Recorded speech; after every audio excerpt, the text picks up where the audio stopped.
Hey everyone, welcome back to our part 2 of Vrindavan tour. So यहाँ पे उस दिन ठंड बहुत ही ज़्यादा थी। अभी हम शाम को थोड़ा रेस्ट करके अभी जा रहे हैं वैष्णो देवी धाम। तो बने रहिए वीडियो में आगे। माँ वैष्णो देवी की प्रतिमा आपको दूर से ही दिखाई पड़ जाती है क्योंकि इसकी जो हाइट है वो 141 फीट है और ये काफ़ी बारीकी से बहुत ही सुंदर बनाई गई है। माँ वैष्णो देवी धाम जो है वो मेन जम्मू के कटरा में बनाया गया है, लेकिन अगर आप वहाँ नहीं पहुँच सकते तो बिल्कुल मैं सजेस्ट करूँगी कि आप वृंदावन धाम के अंदर जो ये माँ वैष्णो देवी धाम है वो भी जम्मू के बिल्कुल उसी तरीके से बनाया हुआ है। वही गुफाएं, आसपास की हरियाली, पहाड़ियाँ, सारा लुक आपको वही सेम मिलेगा। तो बिल्कुल आप यहाँ आके माथा टेक सकते हैं। और इस मंदिर में दर्शन पाने के लिए आपका कोई एंट्री फीस नहीं है, बिल्कुल फ्री ऑफ कॉस्ट होता है। आप जस्ट मंदिर में आने से पहले अपने शूज़ है वो साइड में निकाल के रख सकते हो और फिर प्रसाद लेके आप मंदिर के अंदर एंटर कर सकते हो। तो हम अभी जा रहे हैं मंदिर के अंदर। उससे पहले हमने बाहर काफ़ी सारी फ़ोटोग्राफ्स क्लिक की क्योंकि यहाँ का नज़ारा है वो काफ़ी देखने लायक था और मन को मोहने वाला था। और यहाँ की जो ग्रीनरी है वो बहुत ही अच्छी तरीके से मेंटेन की गई है, जो कि यहाँ के इस धाम में 4 चांद लगा देती है। ये मंदिर प्रेम मंदिर से लगभग 5 किलोमीटर की दूरी पे है और सेम ही रूट पे है। तो आप पहले शाम को जब आओ तो वैष्णो देवी धाम आइए, उसके बाद आप प्रेम मंदिर जा सकते हैं।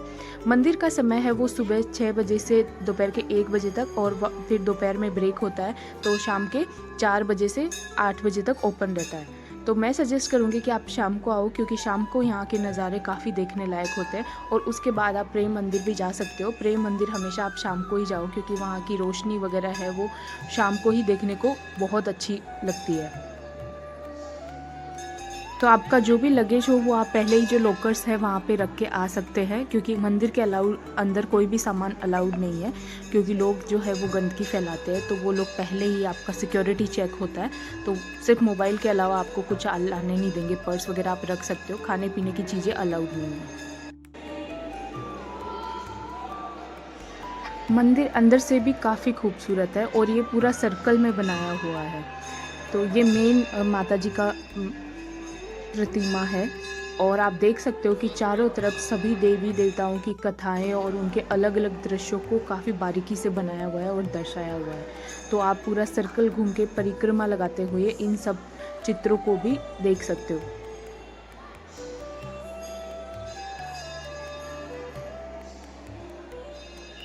इतने शोर शराबे के अंदर भी मतलब आप जब मंदिर के अंदर आओगे तो आपको इतना सुकून मिलेगा और यहाँ से जाने का मन ही नहीं करेगा।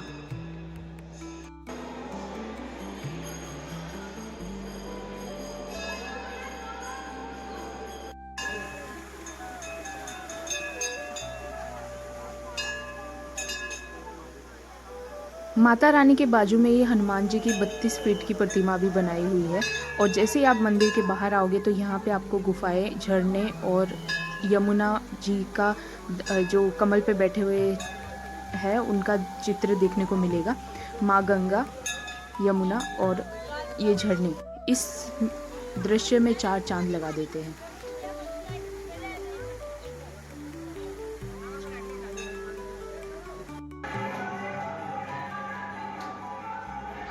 अभी हम गुफा के अंदर प्रवेश कर चुके हैं जहाँ पे डिफरेंट लाइटें लगी है, अलग अलग कलर की लाइटें आपको देखने को मिलेंगी और माता के 9 रूपों के चित्र आपको यहाँ पे देखने को मिलेंगे। बहुत अच्छी मूर्तियाँ यहाँ पे बनाई हुई है। जो हम नवरात्रि में 9 रूपों की पूजा करते हैं वो 9 रूप आपको यहाँ पे देखने को मिलेंगे।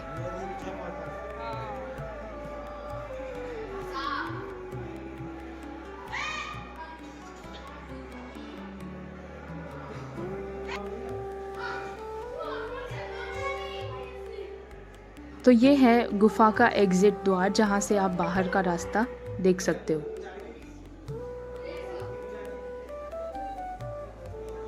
गुफा से बाहर निकलते ही परिक्रमा के लिए रास्ता बनाया हुआ है, तो यहाँ पे आप माता जी की परिक्रमा भी लगा सकते हैं जहाँ से आपको चारों तरफ से माता जी के सुंदर रूप का जो आप है वो देख सकते हो।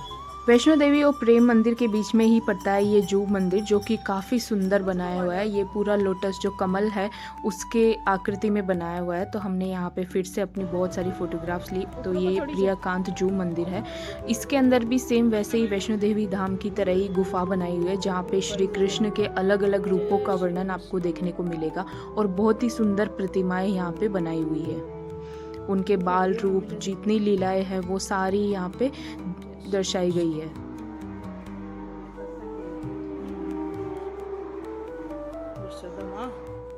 इस गुफा का पैटर्न भी सेम आपको माँ वैष्णो देवी गुफा की तरह ही देखने को मिलेगा।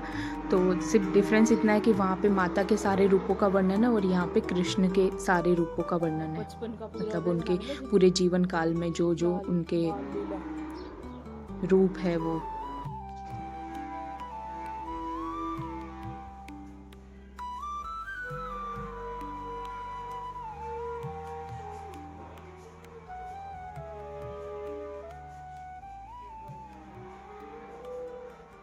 और गुफा के अंदर ये कृष्ण की प्यारी सी धुन चलती रहती है, जो कि आपका मन मोह लेती है।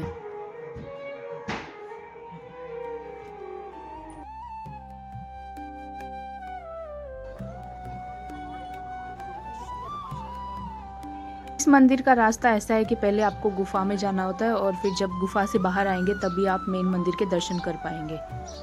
तो हम यहाँ पे मेन मंदिर के अंदर अभी दर्शन करेंगे, जहाँ पे बहुत सारे फाउंटेन्स भी लगे हुए हैं और उनके अंदर बहुत सुंदर सुंदर लाइटें लगी हुई है।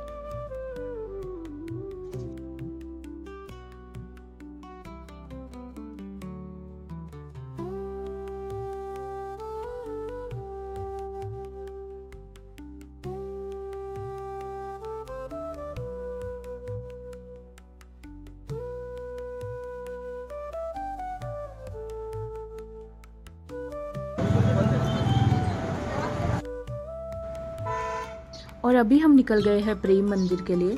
तो अगर आप बाई कार आओ तो कभी भी शाम को कार से प्रेम मंदिर जाने की गलती बिल्कुल मत करना, जो कि हमने की थी, क्योंकि वहाँ पे जो ट्रैफिक है वो बहुत ज़्यादा आपको देखने को मिलता है और 1 किलोमीटर की दूरी तक वो अलाउ भी नहीं करते हैं कार ले जाना, जो आउट ऑफ यूपी की होती है वो।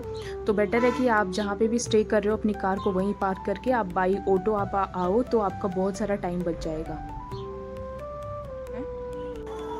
यहाँ पे हम पहुँच गए हैं प्रेम मंदिर, जो कि और यहाँ पे चारों तरफ बहुत सुंदर बगीचे बने हुए हैं अलग अलग फूलों के। तो लाइटिंग आप देख सकते हो कि पूरी जगमग इस पूरे मंदिर में लाइटिंग का बहुत ही अच्छा वो किया हुआ है। और ये लाइटें हैं वो चेंज होती रहती है अलग अलग कलर में। तो ये जो प्रेम मंदिर है वो आप देख सकते हो बहुत ही सुंदर दिखाई देता है रात्रि के समय में। इसका क्लोजिंग टाइम 8 बजे का होता है, तो आप उसी हिसाब से टाइम मैनेज करें शाम के टाइम में।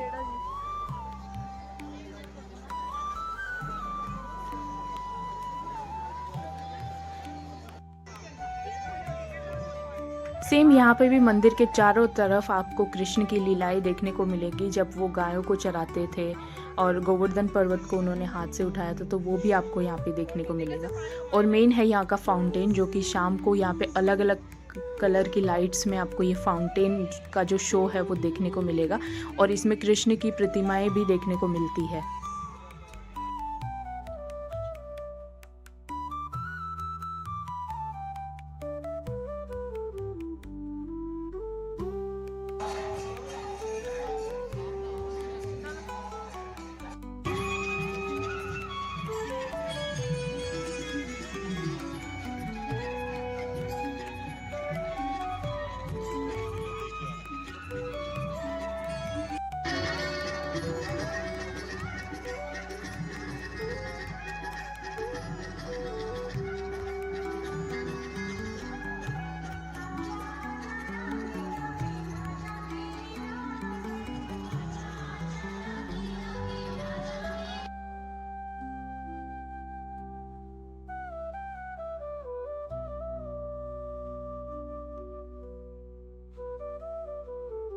और आज यहाँ पे आर्मी मैंने अलग ही अपनी डिज़ाइन बनाई हुई है। और हम जब भी पापा मम्मी की फ़ोटोग्राफ्स लेते हैं तो मम्मी एकदम कंफर्टेबल रहते हैं, लेकिन पापा हमेशा सीरियस हो जाते हैं और बहुत ही मतलब कॉशियस होकर फ़ोटोज़ क्लिक करवाते हैं।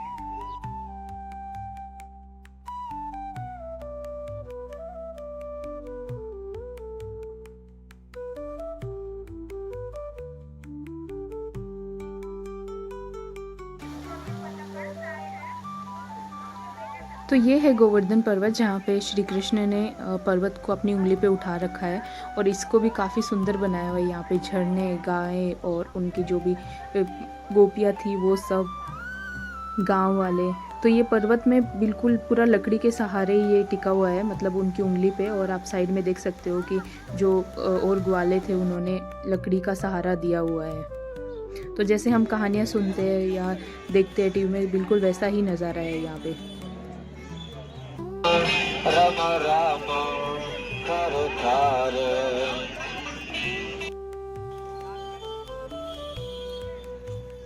प्रेम मंदिर के बाद अभी हम जा रहे हैं इस्कॉन टेम्पल, जो कि 500 मीटर की दूरी पे ही है। तो आपको रास्ते में भी बहुत अच्छे अच्छे नज़ारे देखने को मिल जाएंगे 500 मीटर पे। आप यहाँ से शॉपिंग भी कर सकते हो। कान्हा, लड्डू लाडली जी के सुंदर सुंदर वस्त्र, उनकी प्रतिमाएं, ये सब आप यहाँ से लेके जा सकते हो।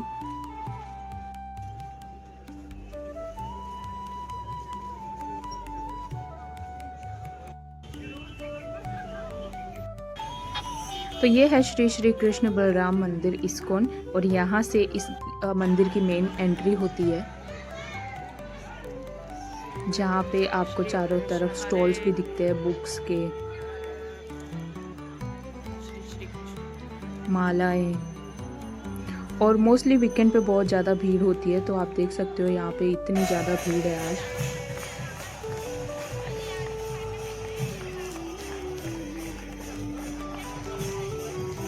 इस्कॉन का एक अलग ही क्रेज़ है लोगों में। यहाँ पे कैसे लोग एकदम कृष्ण की भक्ति में झूम रहे हैं, अपना घर संसार सब कुछ भूल जाते हैं जब भी हम यहाँ पे आते हैं।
उसके बाद हमने खाना खाया और ये मलाई वाला दूध पिया, जो कि बहुत टेस्टी था।